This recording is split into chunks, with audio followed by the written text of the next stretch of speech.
Hello everyone, welcome back to my channel nursing honesty.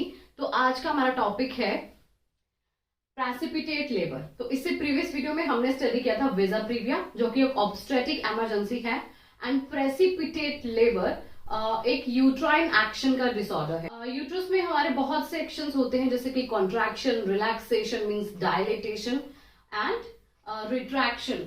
सो अगर इन process में, इन actions में अगर कभी कुछ एबनॉर्मलिटी आ जाती है तो उन्हें हम बोलते हैं डिसऑर्डर्स ऑफ यूट्राइन एक्शन। तो उसी में से एक डिसऑर्डर है, वो है प्रेसिपिटेट लेबर। अब इसमें क्या होता है ना, यूट्रस में हमारे कॉन्ट्रैक्शन आ रही होती है लेबर के समय पे।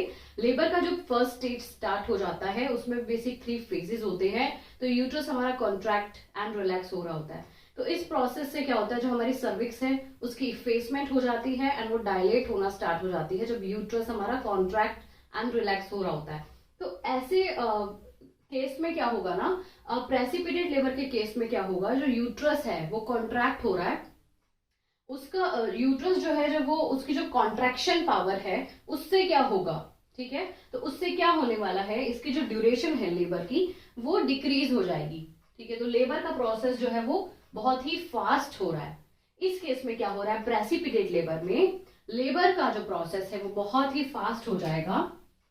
यहां हम मल्टी पैरा वुमेन की बात कर रहे हैं, मल्टी पैरा। अब देखिए, मल्टी पैरा वुमेन की बात हम क्यों कर रहे हैं। पैरा का मतलब होता है कि एक वुमेन कितनी बार प्रेग्नेंट हुई है, how many times a women get pregnant. ठीक है, तो मल्टी इसके आगे लग गया है। इसका मतलब है कि वुमेन जो है वो मल्टीपल टाइम्स प्रेग्नेंट हो चुकी है। तो इससे क्या हुआ है ना, उसके टिश्यूज पे बहुत इफेक्ट पड़ा है। टिश्यूज की जो रेजिस्टेंस है वो कम हो गई है। वहां पर जो भी टिश्यूज प्रेजेंट होते हैं, सॉफ्ट टिश्यूज, उनकी जो रेजिस्टेंस पावर है ना वो कम हो गई है, डिक्रीज हो गई है।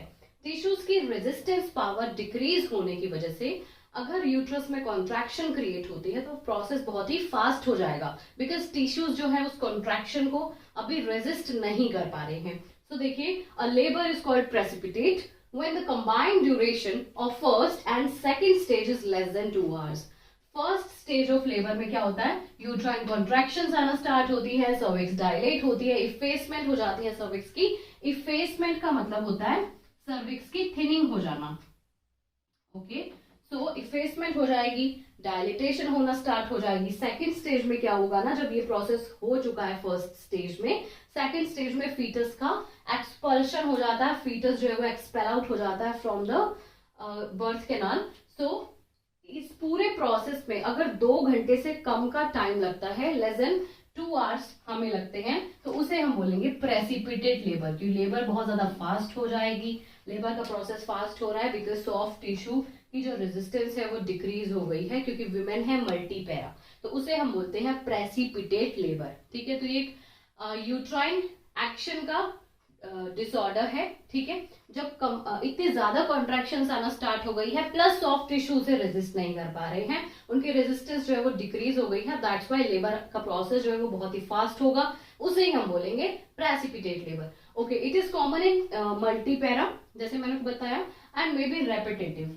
ठीक है, नेक्स्ट देख रहे हैं रैपिड एक्सपल्शन क्यों हो रहा है। ठीक है, अभी आपने देखा ना, rapid expulsion is due to combined effect. जैसे मैंने को बताया, एक तो हो रहा है यूट्रस हाइपर एक्टिव, साथ ही साथ सॉफ्ट टिश्यू की रेजिस्टेंस जो है वो डिक्रीज हो गई है, दैट्स व्हाई लेबर का प्रोसेस फास्ट हो गया है, उससे ही हम बोलेंगे precipitate labour. So rapid expulsion is due to combined effect of hyper active uterine contractions.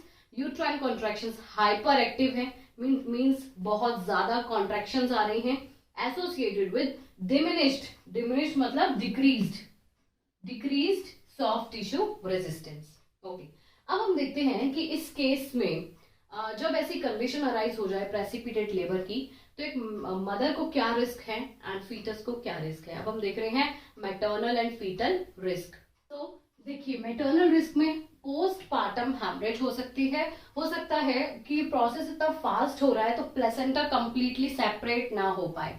Placenta जब थर्ड स्टेज ऑफ लेबर होता है उसमें प्लेसेंटा सेपरेट होना होता है। अगर प्लेसेंटा के कुछ टिश्यू रिटेन रह जाएंगे, कुछ मेम्ब्रेन्स अभी रिटेन रह गई हैं अपर यूट्राइन सेगमेंट में जहां पर प्लेसेंटा का इम्प्लांटेशन था, तो उससे क्या होगा, हैमरेज हो सकती है पेशेंट को, पोस्टपार्टम हैमरेज जिसे हम बोल रहे हैं। इन्वर्जन का मतलब होता है inside out, inside out.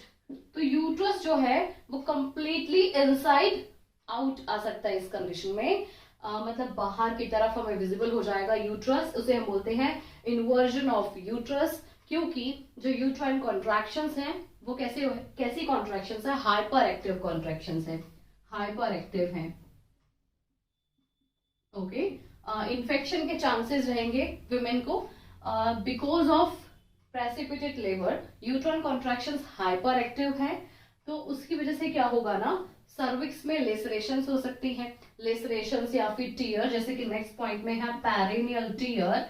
Process इतना ज्यादा फास्ट हो रहा है ना, तो प्रेशर जो है वो इंक्रीज हो जाएगा। जैसे ही फीटस पर प्रेशर इंक्रीज होगा, फीटस डिसेंड डाउन हो रहा है बहुत ही ज्यादा प्रेशर के साथ। अभी सर्विक्स जो है वो फुल्ली डायलेट नहीं हुई है, जैसे मैंने को बताया फर्स्ट एंड सेकंड स्टेज दोनों में ही कंबाइंड जो टाइमिंग है वो 2 आवर्स से लेस लग रही है इस कंडीशन में। तो फुल्ली डायलेटेड सर्विक्स ना होने की वजह से एंड जो फीटस का डिसेंड डाउन होने का प्रेशर है उसके ज्यादा होने की वजह से जो सर्विक्स है वहां पर लेसरेशन हो जाएगी,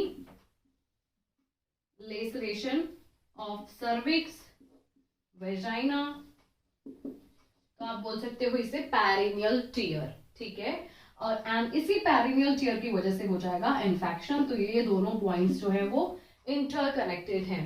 ओके, अब हम देख रहे हैं फीटल रिस्क। एक फीटस को क्या रिस्क है, तो जैसे मैंने को बताया प्रेशर एंड स्ट्रेस बहुत ज्यादा इंक्रीज हो रहा है, उसे आप स्ट्रेस भी बोल सकते हो। तो इंट्राक्रेनियल स्ट्रेस इंक्रीज हो रहा है, उससे क्या हो सकता है, हैमरेज का भी रिस्क रहता है। हैमरेज का रिस्क किस तरीके से रहेगा, जैसे मैंने को बताया हाइपर एक्टिव यूट्राइन एक्टिविटी है, दैट्स व्हाई फीटस जो है वो बहुत ही फास्टली डिसेंड डाउन हो रहा है, तो उसे इतना टाइम नहीं मिल पा रहा है मोल्डिंग के लिए। हेड को, फीटल हेड को मोल्डिंग के लिए इतना टाइम नहीं मिल पा रहा है। मोल्डिंग मतलब रोटेशन। जो एक नॉर्मल लेबर के प्रोसेस में फीटस का जो हेड है वो रोटेट होकर के एक्सपेल आउट होता है, उसे इतना टाइम नहीं मिल पा रहा है रोटेशन के लिए, मोल्डिंग के प्रोसेस के लिए, जिसे हम बोलते हैं मोल्डिंग। दैट्स व्हाई हैमरेज का रिस्क रहेगा, इंट्राक्रेनियल स्ट्रेस का रिस्क रहेगा, ठीक है। अब हम देखते हैं कि ऐसी कोई कंडीशन अराइज हो जाती है प्रेसिपिटेट लेबर की, तो उसे हम किस तरीके से मैनेज करते हैं। तो देखिए, सबसे पहले हमें हिस्ट्री कलेक्ट कर लेनी है, previous history of precipitate labour, क्योंकि मल्टी पैरा वुमेन है, ठीक है। सो हो सकता है वुमेन की 3rd प्रेगनेंसी हो या 4th प्रेगनेंसी हो, तो हमें वुमेन से प्रीवियस डिलीवरी की हिस्ट्री ले लेनी है कि पहले भी वुमेन को प्रीवियस लेबर के टाइम पे प्रेसिपिटेट लेबर की कंडीशन अराइज हुई थी या नहीं हुई थी, उसकी हिस्ट्री हमें कलेक्ट कर लेनी है। History collection of previous precipitate labour. Okay, next है एडमिनिस्ट्रेशन ऑफ ईथर। अगर यूट्राइन कॉन्ट्रैक्शंस हाइपर एक्टिव है, यूट्राइन जो एक्शन है वो हाइपर एक्टिव एक्शन है, तो हम क्या करेंगे, ईथर एडमिनिस्ट्रेट कर देंगे। इससे क्या होगा, यूट्राइन कॉन्ट्रैक्शंस जो है वो सप्रेस हो जाएंगी, मतलब कम हो जाएंगी, ठीक है, सप्रेस हो जाएंगी। यूट्राइन कॉन्ट्रैक्शंस जो है वो डिक्रीज हो जाएंगी इससे। एंड हमें केयरफुली डिलीवरी कंडक्ट करानी है, एपिजियोड भी हम इसमें दे देंगे, ठीक है। सो आई होप आपको एक टॉपिक क्लियर हो गया होगा। एंड वीडियो अच्छी लगे तो लाइक करना, चैनल को सब्सक्राइब करना, बेल आइकन को प्रेस करना न्यू नोटिफिकेशंस के लिए। Thanks for watching.